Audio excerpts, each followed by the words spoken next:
So I've been thinking a lot about identity lately, and I recognize that people hear the music, they see the clips on TikTok, social media, Instagram, Facebook, YouTube, but not everybody understands the journey. Not everybody understands the person behind the music. You think you know, but you have no idea. This is the diary of Fable Angelo. How many of y'all remember that, man? But so this is somewhat of an explanation of who is Fable Angelo. Let's start out from the beginning. So I was raised in the church. Gospel is my musical foundation. As a kid growing up, especially in my developmental years, I was in church a lot. We had to sing in the children's choir, we had to sing in the teen choir, we had to sing in the adult choir. And my mom, she saw a benefit of putting me in drum lessons, piano lessons. So this was my introduction to not just being a spectator of music, but also actually being a creator and a performer of music. It all started in the church, like maybe many of you as well. So that was where I started. I was getting musical influence from everywhere though. I got jazz from my dad. I got the old school from my grandmother. I got the R&B influence from my sisters. And then most importantly, I got the hip hop from my brother. My brother was like the gateway to hip hop for me. I used to go and steal his CDs and his tapes and listen to them. And so I was getting this cocktail of musical influence early on. So that's why my music is sort of like, it's not one dimensional. It is a flavor of different types of genres and different types of, from Stevie Wonder to Talib Kweli to Fred Hammond, all the way down to Drew Hill to, you know what I'm saying, Al Green. This is what I was getting early on in my life as a, I would say as a spectator of music. So fast forward, when I got my first introduction of being able to create music, spring break 2001, I went to go visit my cousin in Ohio. Now, to preface this relationship, it's kind of like if you ever saw the movie American Gangster, and Frank Lucas's mom, she's explaining to him like, you know, your cousins, no matter what you were going to do, your cousins were going to follow suit and do exactly what you do. If you sold insurance, they were going to sell insurance. If you were a baseball player, they were going to be a baseball player. So this is essentially who my big cousin was for me.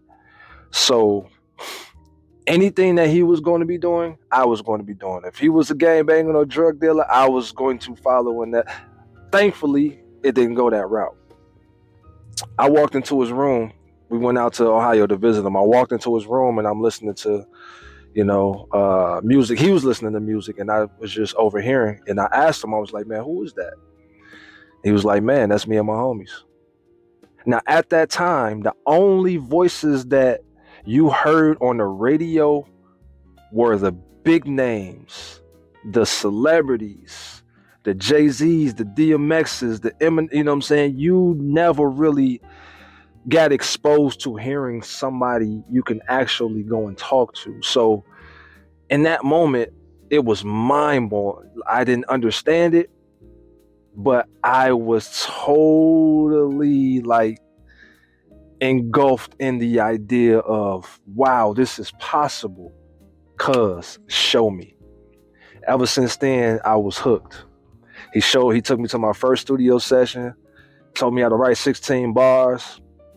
He told me how to make my own beats. And then from that point on, for years, especially throughout my teenage years, I was making music. Now, the reason it was so important for me was because that is what became my identity. I wasn't one of the cool kids in school. I wasn't an athlete. You know what I'm saying? I was one of the middle of the pack kind of kids until I discovered my talent and my ability in music, and I began to develop it. And when I began to showcase it, people start gravitating towards it. And it wasn't just family. It started with family and friends. It's one thing for somebody close to you to tell you that you're good at something. It's another thing for a complete stranger to tell you, hey, you dope. So that's when I kind of understood, wait a second, we got something here. But at the same time, it was still just a hobby.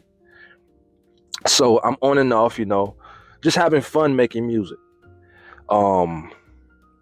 Fast forward, I eventually meet my girlfriend, who turned into my wife. And as you can imagine, you start getting older and you start to accumulate responsibilities. You get married, bam, you start a career. I became a truck driver. Bam, all of a sudden you have a family. Bam, all of a sudden you have less and less time to actually do the things that you enjoy, especially if you are an artist, especially if you have something like a gift that you discovered early on that gives your life purpose. However, you have to pay the bills first. You have to go to work. You have to take care of responsibilities first. So now what happens is all of that takes a back seat, and now I got to go to work. People are asking me, hey, you still doing music? Yeah, every now and then when I get a chance. Where that leads to, though, is this late bloomer philosophy, is where I was listening to Les Brown. And he's sort of like the icon, the spokesperson of what this late bloomer philosophy is. And what he was explaining, I heard him explain, was how the graveyard is the richest place in the world, because that is where the hopes and the dreams of so many people go to die. That resonated with me deeply,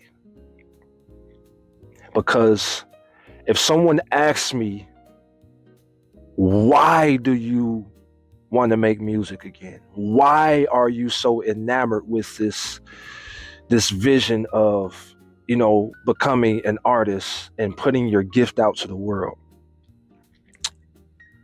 My why, and I'm interested to know what your why is as well. My why is the vision of being on my deathbed, thinking about what could have been,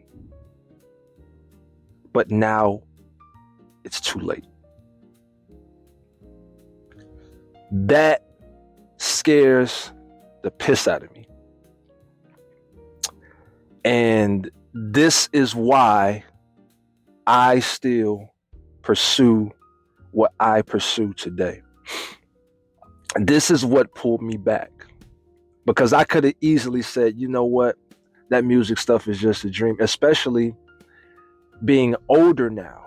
There's this stigma, of course, when we talk about ageism in hip hop, it doesn't just exist in hip hop, but this is where it is the most, I guess, it's the loudest. This stigma of ageism is the loudest in hip hop, because when you reach a certain age and you still trying to rap, you're still trying to do this, do that, it's sort of like you kind of past your prime. It's too late for you, And I have a few skits and, little funny snippets that talks about this, but this is a reality. And I posed this question before, and a lot of people They understood that, yeah, it's never too late, but there was still some people who said, oh yeah, you should have did that a long time ago. So the reality of the situation is, it's not an easy path to be a late bloomer.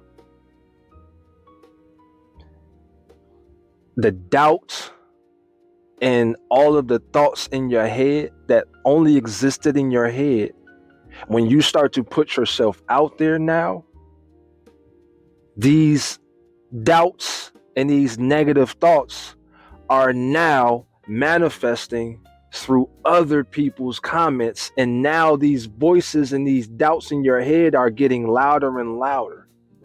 So the more that you go and pursue your destiny and whatever you are called to do, it seems like the more you begin to doubt, should I even be doing this? And this is part of the reason why also I'm doing what I'm doing. Because I believe that there is someone out there, or there are so many people out there that also struggle with this. And there's so many people, we see it every single day. People die with their gifts, man. People die with their gifts. And it's such a travesty. And this is something that I truly, truly, truly will not allow to happen on my watch. Maybe you are hearing this story, my story, and it relates to you, or you relate to it. Maybe this sounds familiar. Maybe you have something. Maybe it's not music. Maybe it's something else. Maybe you are a great cook, or maybe you are a great painter. Maybe you build bikes. Maybe you are a great barber. Whatever you do, maybe you're a great landscaper. Whatever you do, whatever your gift is that you do naturally better than most people, that is something that you should offer to the world. And the world needs it. You're not doing this for you. Like for me, this music is not mine anymore. This gift is not mine. It never was. This gift was given to me by the Creator. What I believe is given to me by the Creator to inspire somebody else. And maybe that's you. Matter of fact, that is you, because that's the only reason why you stayed in this video so long. Because something I said resonated with you. So this is what my mission is: to inspire you to be great. Do not take your gift to the graveyard with you. Give it to the world, man, because it's not yours. It's ours. This music is not mine. It's yours, and it's the rest of the world's. And so I don't want to keep you too long. I just wanted to, give you guys the origin story of who Fable Angelo is, where I started, what I represent, and what my music represents. Now, if this is something that, you are interested in more, if you want to hear the music that carries the story, if you want to follow this journey and this path with me, come on in, man. Join the Late Bloomer tribe. Come on in and join the Fable Angelo ecosphere. I actually have an EP that I would like to give you, man, as a gift, if you want to, follow this journey with me. There should be a link in the description. There should be a link in the comments. You go in, you enter your email. I will gift you this free EP that is somewhat of a story of another late bloomer. And along with that, we are now locked in. So you get first dibs on everything that I have to offer, and you also get, different motivational things that I have to offer aside from the music. And that's my gift to you, man. But without further ado, man, that's all that I have. Um, I hope that this inspires you. I hope that this motivates you to take action, because the world needs whatever you have, whatever your gift is, because you are a late bloomer. My name is Fable Angelo, man. I bid you all farewell. God bless. Until next time, doses.